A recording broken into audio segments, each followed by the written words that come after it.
그러나 교리만 있으면 그것은 흉합니다. 서 있을 수는 있으나 그것이 하나님의 아름다움을 우리에게 온전히 줄 수가 없어요. 그래서 여러분 교리를 열심히 배우십시오. 진리를 열심히 배우십시오.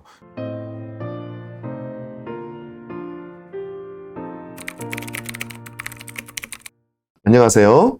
오늘은 여러분들과 함께 교리를 왜 우리가 배워야 될까 하는 부분을 한번 생각을 해봤으면 참 좋겠습니다. 얼마 전에 제가 예전에 신앙생활을 같이 했던 한 자매를 만났습니다. 교회를 참 사랑하고 또 교회에서 아이들을 가르치는 일을 너무 즐거워하고 또 후배들을 잘 인도하기를 즐거워하는 귀한 우리 한 자매였는데요. 그 자매와 이야기를 나누다 보니까 교리의 중요성에 대해서 질문을 저한테 했어요.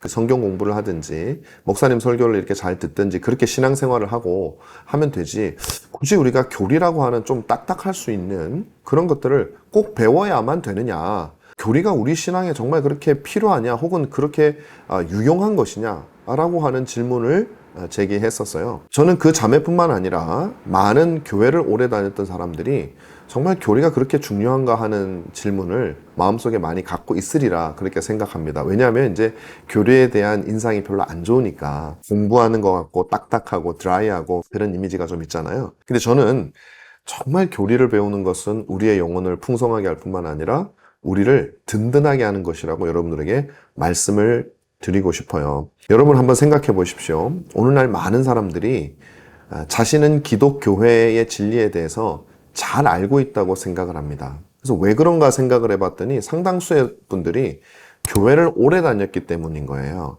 내가 교회를 다니면서 목사님의 설교를 얼마나 많이 들었겠냐라고 생각을 하고 내가 오래 있었다는 이유만으로 나는 그곳에서 일어나는 모든 것을 잘 알고 있다라고 생각합니다. 꼭 틀린 말은 아니에요. 교회를 70년씩 다니신 어르신들 같은 경우에는 뭐 교회에서 새로운 게 있겠습니까? 다 익숙하고 뻔한 것들이죠. 근데 문제는 뭐냐면 우리가 수십 년을 다닌 그 교회가 정말 바른 교회의 본질인가, 그리고 그 교회에서 가르쳐 왔던 것들이 정말 교회의 전부인가 라는 문제가 있는 것입니다. 내가 오래 경험했다고 해서 주님께서 세우신 그 교회의 본질을 우리가 다 아는 건 아니거든요. 왜냐하면 우리가 섬기고 있는 교회가 많이 부족한 경우가 많아요. 특별히 여러분 생각해 보세요. 목사님의 설교를 30년을 들어도 많은 사람들이 아주 기초적인 우리가 믿는 진리조차도 잘 이해 못하는 분들이 굉장히 많이 있습니다. 왜냐하면 설교라고 하는 것은 많은 경우에 성경 본문을 연속적으로 강의를 하든 아니면은 뭐 주제를 정해서 본문을 이렇게 여기저기서 따서 강의를 하든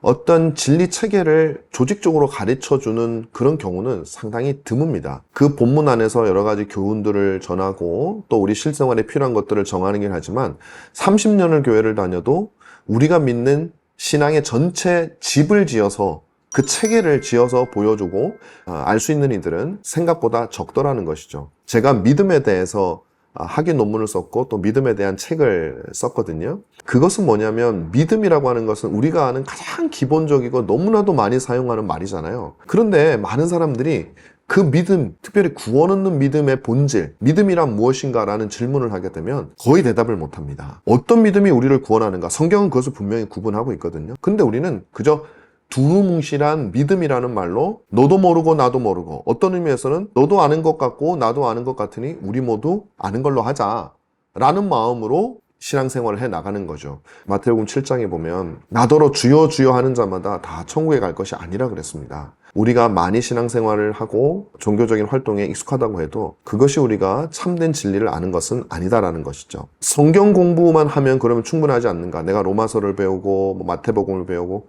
그것은 굉장히 중요한 것입니다. 그럼에도 불구하고 그렇게 성경 본문을 연속적으로 따라가더라도 그것을 하나의 진리와 또 통일된 체계로 엮어내지 않으면 우리는 집을 지지가 않아요. 수많은 성경 지식을 가지고 있더라도 하나의 집을 짓지 못한다면 우리는 들어가 살 수 있는 곳이 없는 것이죠. 늘 벌거벗은 것 같은 마음을 가질 수밖에 없다라는 것입니다. 그래서 교리라는 것은 무엇이냐면 오랜 세월에 거쳐서 수많은 경건한 사람들이 정말 신자들이 믿어야 될 것, 또 그것은 우리를 단지 칭의, 구원할 뿐만 아니라 우리로 하여금 의롭게 만들 뿐만 아니라 의롭게 된 신자로 하나님의 말씀을 쫓아 살 수 있는 거룩한 삶을 인도하는 그런 모든 진리의 체계를 일컫는다는 거죠. 창세기부터 요한계시록까지를 전체의 통일된 진리로 묶어내는 겁니다.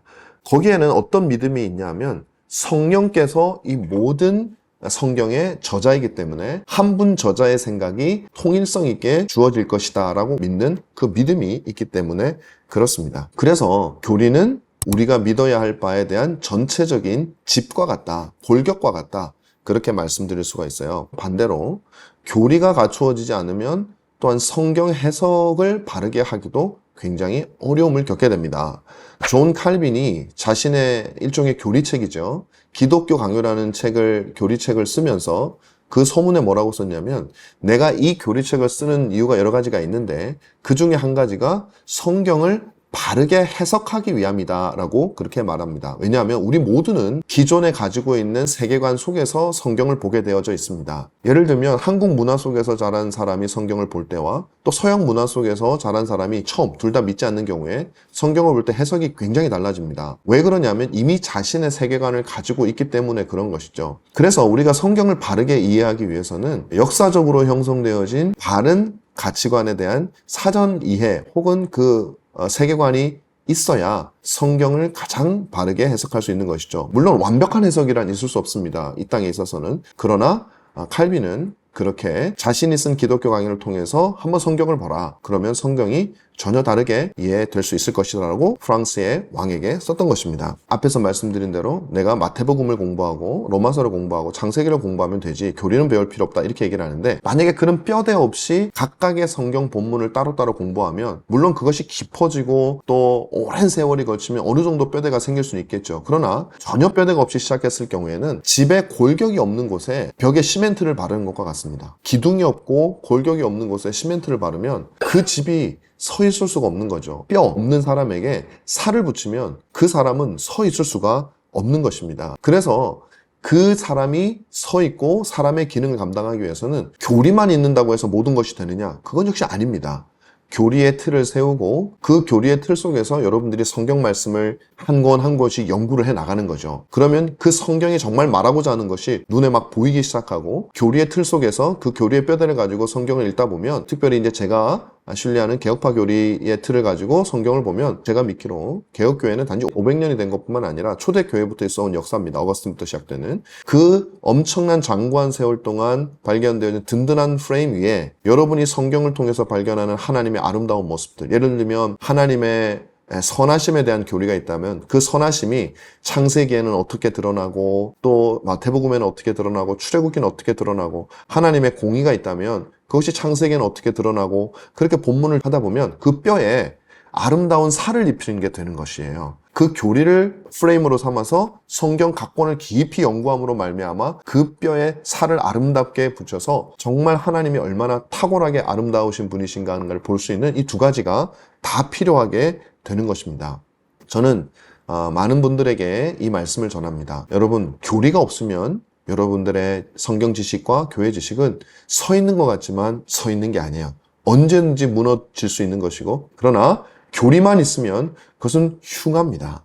서 있을 수는 있으나 그것이 하나님의 아름다움을 우리에게 온전히 줄 수가 없어요. 그래서 여러분, 교리를 열심히 배우십시오. 진리를 열심히 배우십시오. 소요리 문답, 대요리 문답, 웨스민스터 신앙 고백서, 유럽 대륙에서 개혁파 성도들이 가르쳤던 세일치 신조, Three Forms of Unity, 이 모든 신조들을 열심히 배우시고, 또 창세기부터 계시록까지 성경을 쭉쭉 읽어 나가십시오. 그러면서 그 두 개가 조화를 이룰 때 하나님의 탁월하신 아름다우심과 하나님의 영광스러움이 여러분들에게 밝히 드러나게 될 것입니다. 감사합니다.